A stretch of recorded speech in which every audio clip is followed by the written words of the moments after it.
ఎప్పుడైనా ఇలాగా టైల్స్ మీద కానీ ఎక్కడైనా నూనె పడిపోయినప్పుడు మనం గబాన్ కాలేయడం వల్ల జారి పడిపోతూ ఉంటాం కదా, అలా జారకుండా నీట్గా క్లీన్ అవ్వాలి అంటే ఈ టిప్ అయితే బాగా పనిచేస్తుంది. నేనైతే బియ్యం పిండి తీసుకున్నాను. మీ దగ్గర బియ్యం పిండి ఉంటే బియ్యం పిండి తీసుకోండి, లేదంటే గోధుమ పిండి అయినా పర్లేదు. ఇలాగ ముందుగా నూనె మీద ఇలా చల్లేసేయాలి. మొత్తము ఎక్కడెక్కడైతే పడి ఉందో అక్కడంతా ఇలా చల్లేసి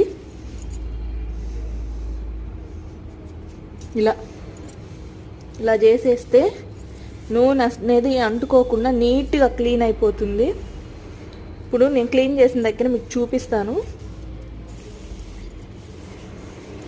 చూడండి.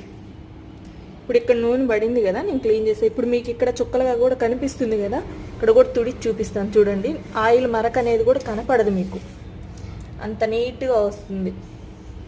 ఇదైతే ఆయిల్ మరక కాదు, ఆయిల్ మరక అనుకున్నారు. ఇదండి.